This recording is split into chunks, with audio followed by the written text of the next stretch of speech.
think out loud with us about Adam and how Adam functions theologically in the Old Testament, and whether a historical Adam, however you might want to define that, whether historical Adam is central or important for that, let's say, Adam theology. Paul seems to address that very issue in the book of Romans. Maybe you can explain that a little bit more clearly. The letter to the Romans has many, many things going on in it. It's an amazing masterpiece. And at the heart of the first half, in chapter 5, Paul draws together what he's been saying with a kind of a big picture summary. He's been talking about Abraham and Abraham's family, and the way in which the death and resurrection of Jesus constitutes Abraham's family as a worldwide forgiven family.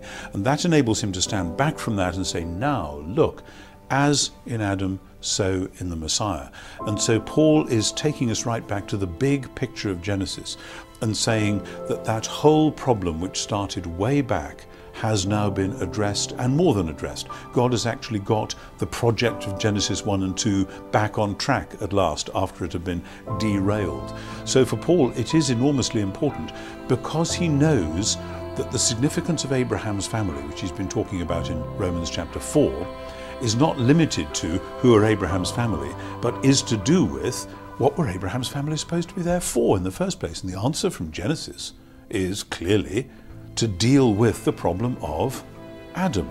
So Paul says this is how the Adam problem gets dealt with.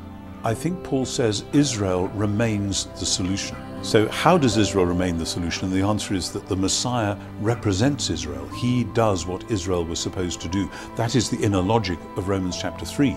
Israel was unfaithful. Is God then going to say, okay, let's forget the idea of an Israel and do something different? No, God is committed to saving the world through Israel. What he needs is a faithful Israelite. So Romans 3:22 is precisely what you've got. God's covenant faithfulness is revealed through the faithfulness of the Messiah for the benefit of all those who believe. That's how that logic works. So the Israel promise is fulfilled, but it's fulfilled in the Messiah. And you can see that aspiration. We are called to be the true humanity. And Paul says, no, actually, it's Jesus who is the truly human one, and anyone who is in Jesus the Messiah is truly human.